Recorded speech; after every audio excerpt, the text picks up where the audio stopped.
هذا الفيديو برعاية شركة انفينكس، تقدم هواتف وإلكترونيات رائعة مثل هاتف هوت 12 برو، هوت 12 برو. هاتف رائع جدا، أنصحكم بشرائه للألعاب وللجيمنج وللمونتاج، أي شيء تحتاجه. هاتف قوي جدا. ويلا نبدأ. عمرك فكرت وانت تلعب ماينكرافت أنه يكون عندك مستودع كامل دايموند؟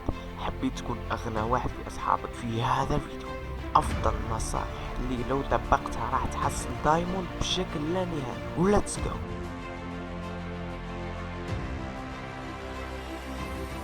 ملاحظة أولية لازم تعرفوها، لازم تحط في بالك أنه رسبنة الموارد تغيرت من بعد تحديث 1.18، تغير ارتفاع كل نوع موارد. ارتفاع الدايموند هو الشيء اللي يهمنا، وراح نتكلم تفاصيل أكبر في الفيديو. ليتس جو.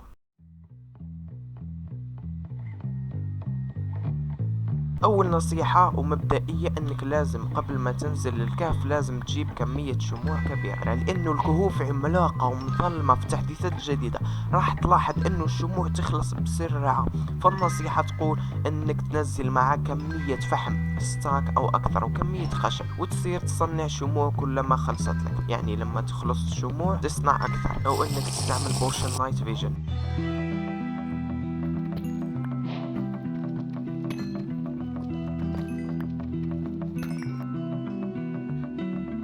والنصيحة الثانية تقول لازم قبل ما تنزل كيفنج تنزل معك ثلاث أمور أساسية، ثلاثة. أول شيء اللي هو الشيلد. الشيلد من أهم الأشياء اللي تحتاجها في الكيفنج، لأنه الشيلد يحميك من طلقات سكيلتون، لأنه سكيلتون مزعج جدا في انفجارات الكريبر المفاجئة. مثلا أنت تبني يطيح عليك كريبر، لو ما يكون عندك شيلد ينفجر فيك. ثاني أهم شيء اللي هو الأكل. تحتاج أكل كثير.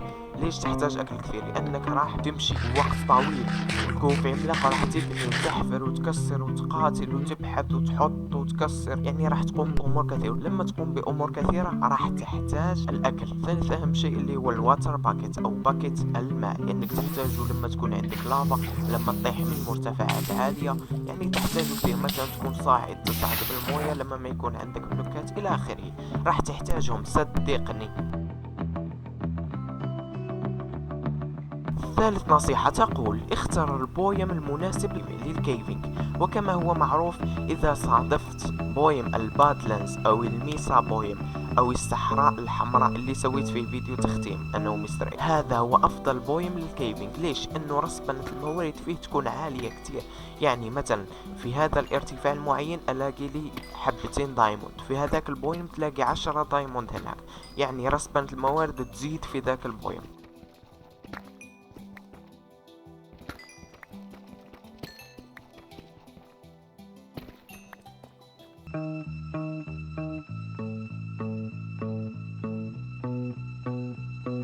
ورابع نصيحة تقول انك لازم تنزل لارتفاع الدايموند، واللي هو من ناقص 50 الى ناقص 44، لانه الدايموند يترسم بشكل عشوائي بين هذون الارتفاعين. يعني هذه النصيحة تتكلم عن ارتفاع الدايموند من ناقص 50 الى ناقص 44. هذا هو الارتفاع اللي تلاقي فيه الدايموند في ماينكرافت.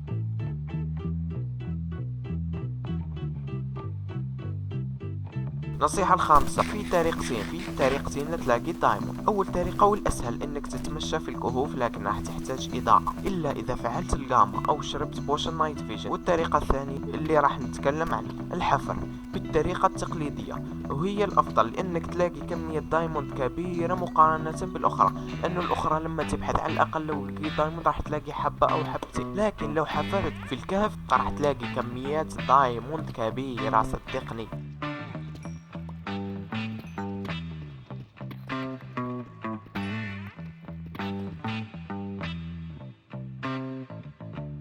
والنصيحة السادسة تقول أنك تحفر بطريقة المربع أو بالمتعرجات. تحفر بطريقة المربع يعني 2 في 2، أو بطريقة التعرجات لأنها تزيد نسبة حصولك على الدايموند. أو طريقة السباحة، يعني تسبح في بلوكة واحدة وتحفر، لكن ما أفضل طريقة السباحة لأنها ما تجيب كمية كافية من الدايموند.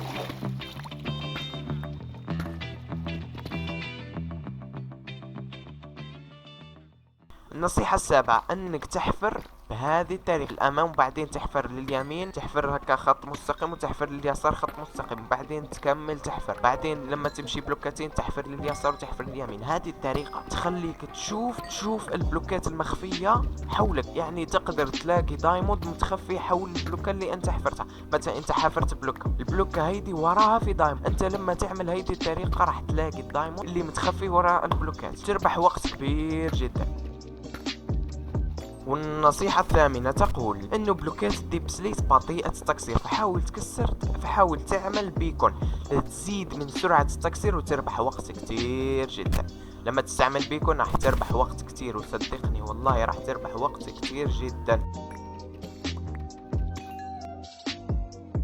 والنصيحة التاسعة تقول انك تطبق خدعة تخليك تلاقي دايم مثل الجلاس في اللافا. هذه راح اوريكم خدع يعني تتعلمها من اليوتيوب، ممكن اعمل لكم فيديو اتكلم فيه عن خدع لا تلاقي الدايموند، خدع هكذا تعملها في الكهوف لا تلاقي الدايموند، مثل خدعة الجلاس في اللافا. راح اوريكم كيف تعملها، تحط الجلاس في اللافا وتشوف اذا في دايموند تحتها. خدعة المستنقع، في خدعة راح اعمل لكم فيديو اشرح لكم فيها الشرح. المهم بالمختصر هذه خدعة انك تروح للكلاي اللي في المستنقع، راح اوريكم في الفيديو، وتشوف من الجنوب وتحفر في المنتصف، ولما توصل الارتفاع تكسر وتسير، وراح تلاقي في الشانك نفسه تحفر هيك خط مستقيم راح تلاقي دايموند في ارتفاع، وراح اشرح لكم اكثر في فيديو قادم.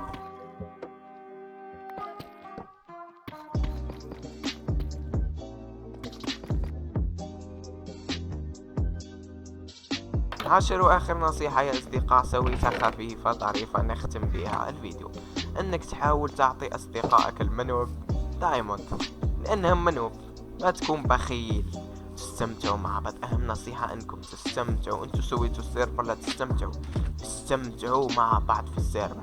لما يحتاجوا دايموند اعطيهم، ما تكون بخيل. صح انه ممكن احيانا لما تحتاج دايموند ما يعطوك، ولكن اعطيهم. انهم ليش؟ انهم منوب، المنوب لازم نساعدهم ديما احنا المحترفين.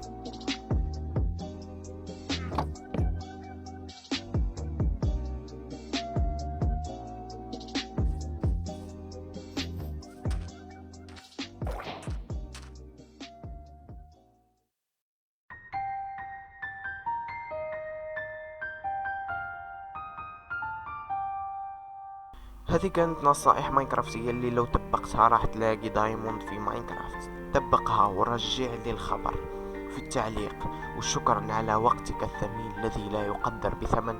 والسلام عليكم ورحمة الله وبركاته.